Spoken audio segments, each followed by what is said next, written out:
Hello guys, welcome back to my channel full pack Madhuri nursing officer. నా videos కనుక మీకు useful అయితే కనుక ఒక లైక్ చేయండి, షేర్ చేయండి, సబ్స్క్రైబ్ చేసుకోండి ఫ్రెండ్స్.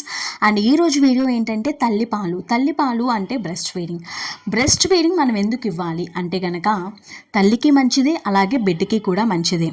తల్లికి ఎందుకు మంచిదంటే ఎక్కువగా రక్తస్రావం అయిన వాళ్ళకి మనం ఈ పాలు ఇవ్వడం వల్ల రక్తస్రావం అనేది తగ్గుతుంది. అలాగే మీరు ఒకవేళ కనుక పాలు ఇవ్వకుండా అందం బాగా పెరిగిపోవాలి అనుకుంటే కనుక క్యాన్సర్ పెరుగుతుందండి. పాలు ఇవ్వకపోతే క్యాన్సర్ వచ్చే అవకాశాలు ఉంటాయి, బ్రెస్ట్ క్యాన్సర్ వచ్చే అవకాశాలు ఉంటాయి. కాబట్టి పాలు ఇచ్చేసినట్లయితే కనుక బ్రెస్ట్ క్యాన్సర్ వచ్చే అవకాశం అయితే ఎట్టి పరిస్థితుల్లోనూ ఉండదు. అండ్ బిడ్డకి ఎందుకు మంచిది అంటే కనుక ఇందులో పోషకాలు అయితే కనుక ఫుల్గా ఉంటాయి. అండ్ ఇమ్యూనిటీ బూస్టర్ కూడా తల్లి పాలు అనేవి ఇమ్యూనిటీ బూస్టర్. ఏవైనా అంతగా ఫీవర్స్ అలాగే కోల్డ్ అంత త్వరగా అయితే వచ్చేసేది, వచ్చిన వెంటనే తగ్గుతుంది మాట.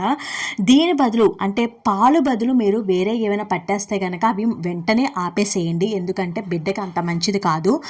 కొంతమంది అయితే కనుక గ్రేప్ వాటర్ అని చెప్పేసి, తేనె అని చెప్పేసి నార్మల్ వాటర్ 6 months వరకు మనం అయితే పట్టకూడదు. కానీ కొంతమంది అయితే కనుక అది కూడా పెట్టేస్తారు. అలా చేసినట్లయితే కనుక బిడ్డకి చాలా ప్రమాదం అవుతుంది. కొంతమంది ఏంటంటే ఫార్ములా మిల్క్ డాక్టర్ సజెషన్ లేకుండానే స్టార్ట్ చేసేస్తారు. అలా తప్పండి. మీరు అంతగా మదర్కి రావట్లేదు అంటే చాలా ట్రై చేయాలి, మదర్ దగ్గర నుంచే వచ్చేలాగా చేయాలన్నమాట. అండ్ ఎలాంటి పద్ధతిలో ఇవ్వాలి కూడా నేను నెక్స్ట్ వీడియోలో చెప్తాను. అండ్ బిడ్డకి మాత్రం కంపల్సరీగా కూడా తల్లిపాలు ఇవ్వాలి. అది ఎప్పుడు ఇవ్వాలంటే కనుక నార్మల్ డెలివరీ అయితే కూడా వెంటనే ఇచ్చేయచ్చు. సిజేరియన్ కూడా ఒక సెట్ అయిన తర్వాత ఒక పావు గంట తర్వాత మనం తల్లిపాలు అనేవి స్టార్ట్ చేసేయచ్చు. ఎలాంటి అబ్జెక్షన్స్ అయితే ఉండవు. కొంతమంది హెచ్ఐవి పేషెంట్స్లో అయితే కనుక టీకా ఇచ్చేసి చేస్తారు. కొంతమంది కనుక హెచ్బిఎస్ఏ పాజిటివ్ అయితే కనుక వాళ్ళకు కూడా 24 hours ఆగిన తర్వాత మళ్ళీ వెంటనే స్టార్ట్ చేసేస్తారు. హెచ్ఐవి పేషెంట్స్కి అయితే కనుక డ్రాప్స్ వేసి మరీ స్టార్ట్ చేసేస్తారు. ఇలా ఉంటుంది. తల్లిపాలు ఎవరికి స్టాప్ అయితే చెయ్యము. కంపల్సరిగా కూడా తల్లిపాలు ప్రతి ఒక్కరికి ఇవ్వాలి.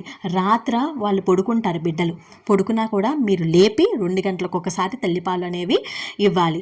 మీరు అలాగే ఇవ్వడం వల్ల తల్లిపాలు ఇంకా ఉత్పత్తి అయ్యే ఛాన్సెస్ అయితే ఎక్కువగా ఉంటాయి. అలాగే ఒక బ్రెస్ట్ ఫుల్గా ఇచ్చేసిన తర్వాత ఇంకొక బ్రెస్ట్కి అయితే వెళ్ళండి. ఒక బ్రెస్ట్ సగం ఇచ్చేసి ఇంకో బ్రెస్ట్ వేయడం వల్ల దీంట్లో నిల్వ పాలు అయితే ఉండిపోతాయి ఇంకొక బ్రెస్ట్లో. ఈ వీడియో కనుక మీకు నచ్చినట్లయితే కనుక ప్లీజ్ అండి లైక్ చేయండి, షేర్ చేయండి, సబ్స్క్రైబ్ చేసుకోండి. ఎవరైనా డెలివరీ అయిన వాళ్ళు ఉన్నా, ఎవరైనా బ్రెస్ట్ ఫీడింగ్ లాక్టేటింగ్ మదర్స్ ఉన్నా సరే కంపల్సరీగా కూడా వీడియో అయితే షేర్ చేయండి, లైక్ చేయండి. Thank you for watching full pack Madhuri nursing officer.